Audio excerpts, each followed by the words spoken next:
വേണ്ട സാധനങ്ങൾ വെളിച്ചെണ്ണ കടുക് മുളക് പൊടി മല്ലിപ്പൊടി ഇഞ്ചി വെളുത്തുള്ളി പച്ചമുളക് ടൊമാറ്റോ ഓണിയൻ ഇതെല്ലാം വേണ്ട. നമ്മൾ ഇപ്പോൾ നെയ്മീൻ്റെ റോസ്റ്റാണ് ആദ്യം നമ്മൾ ഫ്രൈ ചെയ്ത് ഇൻഗ്രീഡിയൻസ് ആണിത്. അതിൽ നമ്മൾ വീണ്ടും കടുക് മൂപ്പിക്കുകയാണ്. സവോള നല്ലൊരു ചുമ വെച്ച് സവോള ഞാൻ നന്നായിട്ട് വഴണം. ഒരു ബ്രൗണിഷ് ആയ പച്ചപ്പൊക്കെ നമ്മൾ ആ നെയ്മീൻ്റെ മറ്റേ സ്റ്റോക്കല്ല ഉണ്ടാക്കാൻ പോകുന്നത്, ഗ്രേവിയാണ് നെയ്മീൻ്റെ ഗ്രേവി അപ്പം ഉണ്ടാക്കാൻ പോകുന്നത്. ഇതിലോട്ടാണ് നമ്മൾ മറ്റേ നെയ്മീൻ പൊരിച്ച് വെക്കുന്നത് അല്ലേ? ഓക്കെ, അത് ശരിക്കും ഒരു ബ്രൗണിഷ് കളറാണ് അത് ഉപയോഗിക്കുന്നത്. അതിനകത്ത് ഇപ്പം നമ്മൾ വേറെ എന്തെങ്കിലും കൂടി ചേർക്കണം ഷോപ്പ് ചെയ്യുമ്പോൾ നമുക്കത് പെട്ടെന്നാവാൻ വേണ്ടി ശകലം ഉപ്പ് ഓർമ്മയുണ്ട്. പെട്ടെന്ന് ഈ പച്ചപ്പൊക്കെ മാറിക്കിട്ടാൻ വേണ്ടി നമ്മൾ സ്വല്പം സോൾട്ടും കൂടി ആഡ് ചെയ്യണം എന്നുള്ളത്. ഏകദേശമായി ഇതിലേക്ക് നമുക്കിനി ടൊമാറ്റോ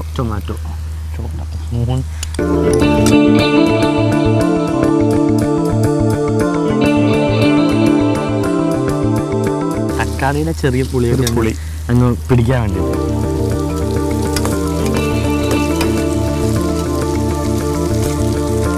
ഇതിനകത്തോട്ട് നമ്മൾ മസാല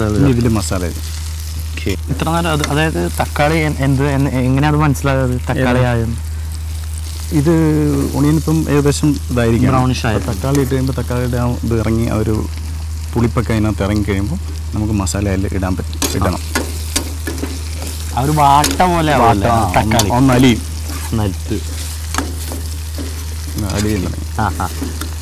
സ്കിൻ അങ്ങ് അടർന്നു മാറി ആ ഒരു ഇത്. അപ്പോൾ നമ്മുടെ ഗ്രേവിക്ക് ഒരു തിക്നെസ് ഉണ്ടാവും. ഓക്കെ, മെയിൻലി സവോളയും എല്ലാം കൂടി ചെയ്യുമ്പോൾ തന്നെ നല്ലൊരു തിക്നെസ് ആവില്ല നമ്മുടെ ഗ്രേവിക്ക്. അപ്പോൾ നമുക്ക് മസാല ആഡ് ചെയ്യാം.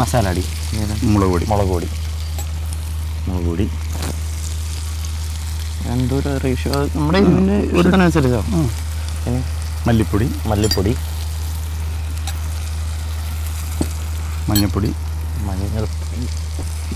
പെരിഞ്ചീരകം മിക്കവാറും എൻ്റെ അമ്മ വഴക്കം ഉണ്ടാകും വീട്ടിൽ പോകുമ്പോൾ. ഒന്നെടുത്ത് കൊടുക്കുക പെപ്പർ ക്രസ്റ്റ് പെപ്പർ. സാൾട്ട് നമ്മൾ ആദ്യമേ കുറച്ച് ആഡ് ചെയ്തിട്ടുണ്ടായിരുന്നു. ബാക്കി നോക്കിയിട്ട് ആവശ്യത്തിന് പാകത്തിന് ഉപ്പ് ചേർക്കുക. എന്താ പറയുക, എനിക്ക് മസാല ആകുമ്പോൾ തന്നെ നാവിലിങ്ങനെ വെള്ളം ഓടിക്കൊണ്ടിരിക്കും.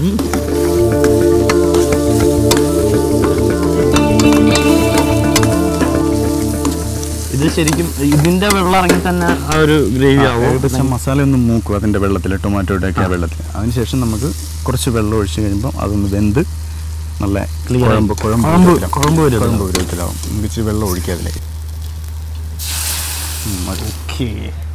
ഇതിനകത്ത് ഫിഷ് ഇടണം. നമ്മൾ ഫിഷ് ഫ്രൈ ചെയ്ത് വെച്ചിരിക്കുന്ന ഫിഷ് നേരത്തെ ഫ്രൈ ചെയ്ത ഫിഷ്. അതെ, നമ്മളപ്പോൾ നെയ്മീൻ ഇത് ഓൾറെഡി നമ്മൾ തന്നെ ഫ്രൈ ചെയ്ത് വെച്ചിട്ടുണ്ടല്ലേ? സിമ്പിൾ മാരിനേഷൻ തന്നെയല്ല സാധാരണ മുളക് പൊടി നമ്മുടെ വീട്ടിലേക്ക് മുളക് പൊടി ഉപ്പ് മഞ്ഞൾപ്പൊടി എല്ലാം കൂടി മാരിനേറ്റ് ചെയ്ത് വെച്ചേന്ന വറുത്ത് വെച്ചേക്കുന്ന നെയ്മീനാണ്. ഇത് അങ്ങോട്ട് ഡയറക്റ്റ് ഇട്ടാൽ മതിയല്ലേ?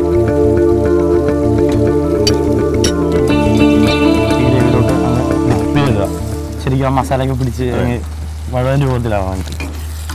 അപ്പം നമുക്കിത് അടച്ചു വെക്കാം. ഇത് എത്ര നേരം പിടിക്കും? ഇത് ഫുൾ കുക്ക്ഡ് അല്ലാതെ ഹാഫാണ്. അപ്പോൾ ഇത് ഈ ഗ്രേവിയിലിരിക്കുമ്പോൾ ആ ഫിഷിന്റെ ഫ്ലേവർ അതിലേക്ക് ആ ഗ്രേവിയിലേക്ക് ഇറങ്ങും. ഫിഷിന്റെ ഫ്ലേവർ ഗ്രേവിയിലോട്ട് ഇറങ്ങും. നമുക്ക് ഇച്ചിരി തന്നെ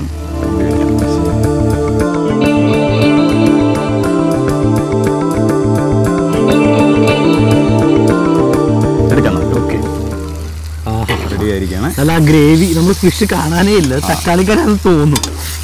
ഫിഷിന്റെ ആ ഒരു ഫിഷിന്റെ സ്മെല്ലടിക്കുന്നുണ്ട് സ്റ്റീവ്, നല്ലൊരു സ്മെല്ലടിക്കുന്നുണ്ട്. Fish fry roast already ready ആക്കി നമുക്ക് പാത്രത്തിലോട്ട് മാറ്റിയാൽ മാത്രം മതി. എവിടെ പാത്രം? യെസ്. നെമ്മീൻ വറുത്തിട്ട് ഇങ്ങനെ റോസ്റ്റ് ചെയ്ത് കാണുമ്പോൾ തന്നെ നല്ല ഇതുണ്ട്. കഴിക്കണം, എനിക്ക് എന്തായാലും കഴിക്കണം. ഫിഷ് ഫ്രൈ റോസ്റ്റ് റെഡി ആയിരിക്കുകയാണ്. അപ്പോൾ ഇത് എനിക്കിപ്പോൾ തന്നെ ഞാൻ ഇവിടെ വെച്ച് തന്നെ ടേസ്റ്റ് നോക്കാം. നമുക്ക് ഷെഫ് ഇതിൻ്റെ ഒപ്പം നമ്മൾ എന്തൊക്കെ വെച്ചിട്ടാണ് മെയിൻ കോഴ്സ് എന്തായിരിക്കും? ഏറ്റവും നല്ല കോമ്പിനേഷൻ അപ്പമാണ്. അപ്പം ഫിഷ് റോസ്റ്റും അപ്പമാണ്. പിന്നെ റൈസ് അങ്ങനെ എക്സ്ട്രാ റൈസ് കഴിക്കാം, പൊറോട്ടയുടെ കൂടെ. അപ്പോൾ ഇതെല്ലാം കൂടി എനിക്ക് അപ്പത്തിൻ്റെ കൂടെയാണ് ഏറ്റവും നല്ല കോമ്പിനേഷൻ അപ്പത്തിൻ്റെ ഒപ്പമാണ് ഫിഷ് റോസ്റ്റ്. ഫിഷ് റോസ്റ്റ് അല്ലേ. എനിക്കിതിൻ്റെ ഒപ്പം അപ്പത്തിൻ്റെ ഒപ്പം പൊറോട്ടയുടെ ഒപ്പം ഇന്ന് തിന്നണമെന്നുണ്ട്. പക്ഷേ ടൈമും ഇല്ല. നമുക്ക് വേണ്ടിയിട്ട് ഷെഫ് കുറേ ഡിഷസ് ഉണ്ടാക്കുന്നുണ്ട്. അപ്പോൾ ഞാൻ എന്തായാലും ഇപ്പോൾ ഇങ്ങനെ ട്രൈ ചെയ്യാണ്. നിങ്ങൾ ഉണ്ടാക്കുമ്പോൾ എന്തായാലും അപ്പത്തിൻ്റെ ഒപ്പം പൊറോട്ട ഒപ്പം എന്തായാലും ട്രൈ ചെയ്തോളൂ. എനിക്ക് ഇത് ഇവിടെ വെച്ചിട്ട് പോകാൻ പറ്റില്ല. ഞാനിപ്പോൾ തന്നെ കഴിക്കാം. തക്കാളിയുടെ പുളിപ്പും ഫിഷ് എന്താ പറയുക, ഫിഷിൻ്റെ ഒരു കണ്ടന്റ് നമുക്ക് ശരിക്കും നാവിൽ ഫീൽ ചെയ്യാൻ പറ്റും. ഫ്രൈ ചെയ്യുമ്പോൾ നമ്മളത് ഫുള്ളായിട്ട് ഫ്രൈ ചെയ്തിട്ടില്ല, ജസ്റ്റ് ഹാഫ് ഫ്രൈ ചെയ്തിട്ടുള്ളൂ. അതാണ് ഗ്രേവിയിലിട്ട് കഴിയുമ്പോൾ അതിൻ്റെ ഒരു തിക്നെസ് ഇല്ലാത്ത ഇത് ശരിക്കും ഹാഫ് മാത്രമേ ഫ്രൈ ചെയ്തിട്ടുള്ളൂ. അത് പിന്നെ നമുക്ക് എന്തായാലും അടുത്ത ഡിഷിലേക്ക് പോകാം.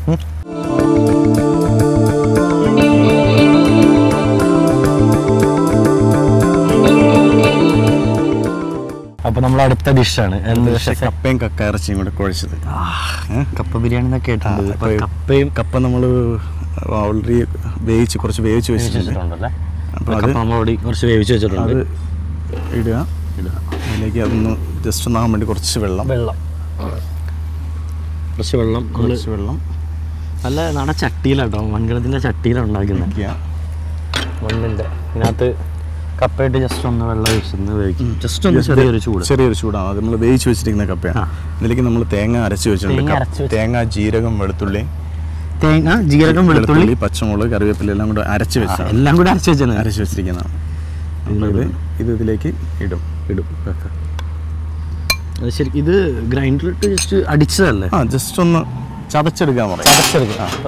ആ തേങ്ങയും പെപ്പറും എല്ലാം ഉണ്ടല്ലോ, പെപ്പറും പച്ചമുളക് എല്ലാം കൂടി ഒന്ന് ജസ്റ്റ് ഒന്ന് അരച്ച് വെച്ചിട്ട് ക്രഷ് ചെയ്തൊന്ന് വെച്ചേക്കാണ്.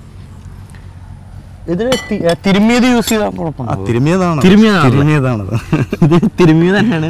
നാളികേരം എല്ലാം കൂടി ഇരുന്ന് തിരുമ്മിയ കൂട്ടായി വരുമ്പോൾ ഇതിലേക്ക് നമുക്ക് കക്ക ഇത് കക്ക ഓൾറെഡി വേവിച്ച് വെച്ചേക്കാണ്. കക്ക വേവിച്ചിട്ടില്ല. പച്ച ക്ലീൻ ചെയ്ത് വെച്ചാണ്. അത് ഇതിലിട്ട് വേവിച്ച് വെക്കുമ്പോൾ ആ കക്ക ഇറച്ചിയുടെ ടേസ്റ്റ് കുറച്ച് നേരം വേവാൻ സമയമെടുക്കും. ശരിക്കും സമയം എടുക്കുമല്ലേ? സമയം. അതുവരെ ഞാൻ വെയിറ്റ് ചെയ്യണം.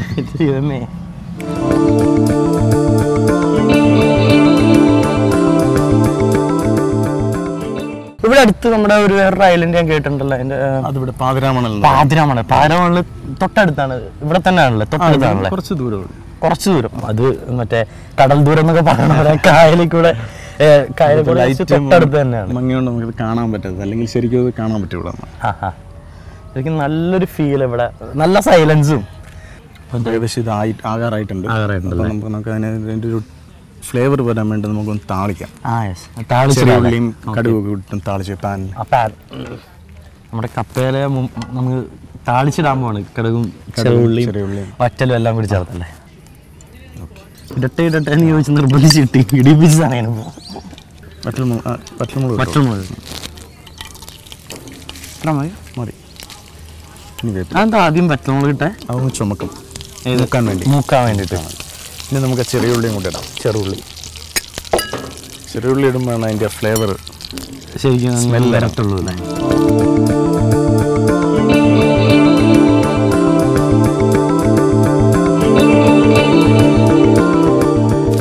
ഇത് നല്ല പുകയൊക്കെ ഉണ്ട് കേട്ടോ.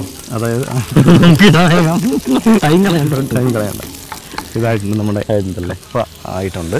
നല്ല ആ ഒരു തേങ്ങ നാളികേരത്തിൻ്റെ ശരിക്കും നല്ല മണം വരുന്നുണ്ട്. വറ്റലിൻ്റെ സ്മെല്ലും കൂടി മിക്സ് ചെയ്യുന്നുണ്ടോ? ഉണ്ട്. നമ്മുടെ കക്കയും കുഴ റെഡി ആയിട്ടുണ്ട്. കപ്പ കുഴ റെഡി ആയിട്ടുണ്ട്.